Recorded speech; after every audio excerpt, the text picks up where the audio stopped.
Good morning, campers.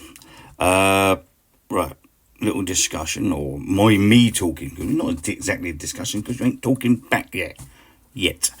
Anyway, the sale of Upton Park, the sale of our heartland, the sale of our soul. Was it necessary? To Gold and Sullivan, yeah, it was, because it gave West Ham PLC the opportunity to pay back the loans that Gold and Sullivan had made to West Ham over the years. Yeah, and that was in the tune of, they still owed anywhere between 30 and 40 million pounds still. Now, these were in interest-free loans from when they first took over to get us out of the mire we was in. Because without them taking over, admit it, we would have been bankrupt. We would have been gone. We would have been playing in the Northern Conference League or something like that. Or not existing at all. So we, as I've said before on other posts, we do owe them a debt of gratitude for that. But they saw the opportunity of going to a bigger stadium. Bigger fans, bigger fan base, more seats being sold, more money revenue, more turnover, much better. Yeah.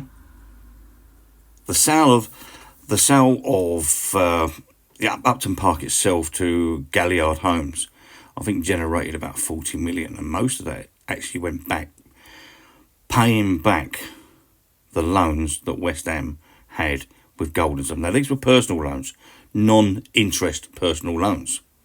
Yeah.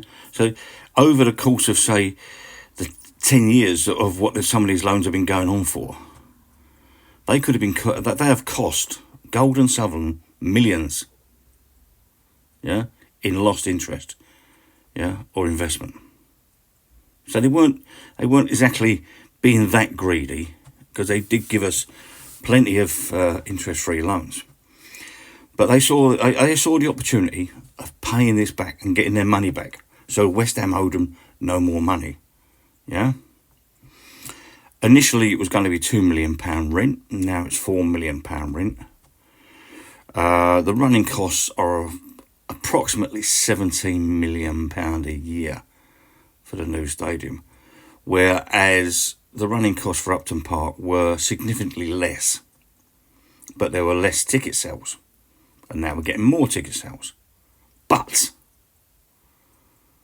because of the high cost of running the place, which is much higher than they estimated, and the £4 million rent, and other investments that they have had to make, I think it was 350 million in solar panels to get the electricity bill down, to try and save themselves money. Yeah. There's a lot of different investments going on that are costing them money, or costing Sullivan money now, and the Gold family. Yeah, a lot of people say the wrong one died, but never mind.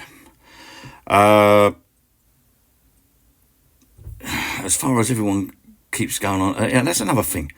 Why do people go on about Karen Brady making any money? She didn't make no money out of it. She may have got a small bonus, or a bonus, a large bonus compared to, but she's only a director. She is not an owner. Yeah, so we're now in a soulless stadium, not selling the amount of tickets that they thought they was going to do, because they didn't look into the way the stadium was set up and the costs and everything like that. So they are actually, the West Ham PLC are actually not making as much money out of this as they thought they was making. Yeah.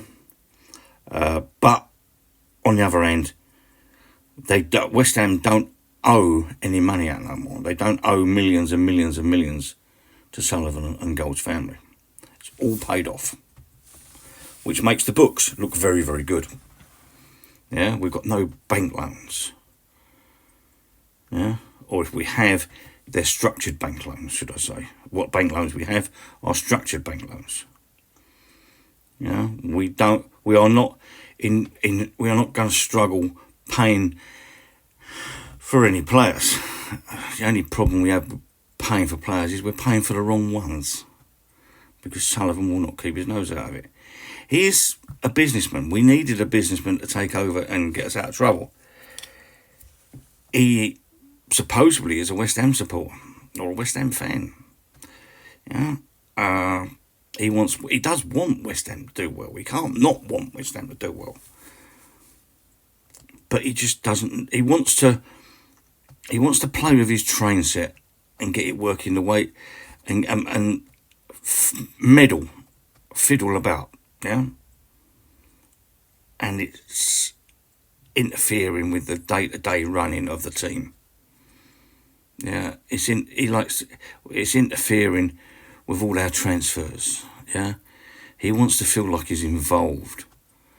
We've had a few food bars where people have come in when he hasn't got involved and bought the wrong players, and he's thought, well, I'm going to buy them, and he bought the wrong players. He buys on knee-jerk, and he goes out looking for bargains.